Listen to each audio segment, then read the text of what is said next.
Assalamualaikum warahmatullahi wabarakatuh. Kembali lagi bersama saya di sini. Apa kabar kalian semua? Semoga dalam keadaan sehat walafiat dan selalu dimudahkan rezekinya. Mungkin di video kali ini saya enggak terlalu panjang, tapi saya akan menanggapi beberapa video yang mungkin diupload juga oleh di YTTV One.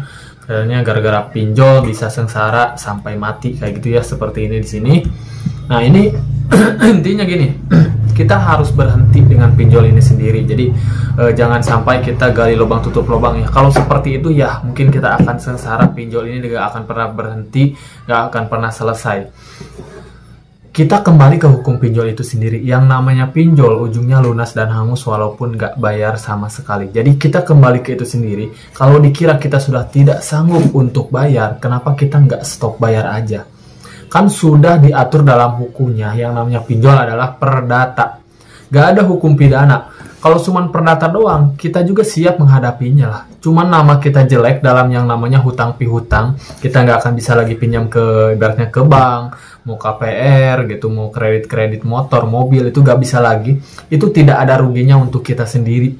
Karena bagus, karena bebas hutang itu hidup tenang.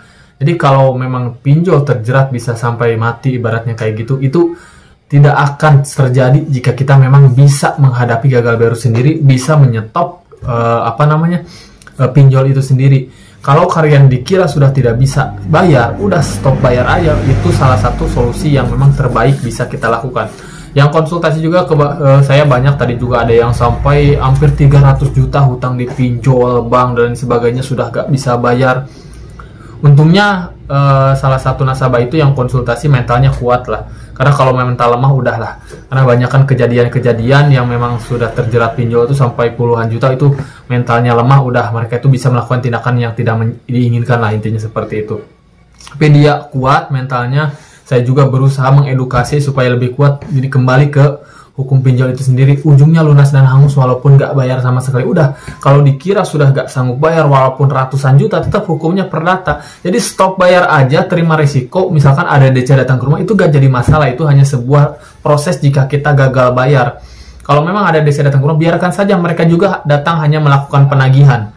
Jadi kita juga bisa antisipasi nantinya kalau ada DC melakukan penagihan malah dengan cara misalkan maki-maki, ngancam-ngancam. Nah, itu kita bisa yang namanya bertindak secara hukum. Kembali ke hukum pinjol itu sendiri, yang namanya pinjol ujungnya lunas dan hangus walaupun nggak bayar sama sekali.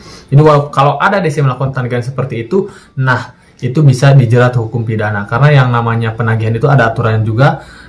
Maki-maki, maksa-maksa, ngancam-ngancam itu sudah tindak pidana pemerasan. Jadi kita bisa ambil jalur hukum itu sendiri. Kita gak bayar pinjol ratusan juta, hukumnya perdata. Mereka melakukan penagihan dengan cara seperti itu, tindaknya sampai pemerasan, nah itu bisa hukum pidana. Jadi tenang aja, gak ada yang sulit untuk kita, gak ada yang harus kita takutkan. Kita tinggal kuatkan mental. Jadi jangan sampai pinjol ini membuat kalian sengsara. Udah stop bayar aja dari sekarang kalau memang kalian gak bisa bayar. Yang mau konsultasi silahkan konsultasi juga ke saya juga buka jasa konsultasi di TikTok juga. Itu gratis ya, 100% gratis. Nasabah gak mengeluarkan uang sepeser pun, silahkan konsultasi. Saya hanya berbagi saja.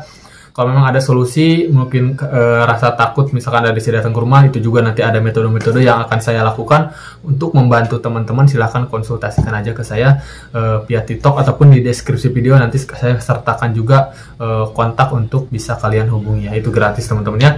Mungkin sedikit informasinya dari saya tentang menanggapi video-video yang beredar tentang pinjaman online ya. Mudah-mudahan sih bermanfaat ya. Oke, saya pamit. Assalamualaikum warahmatullahi wabarakatuh.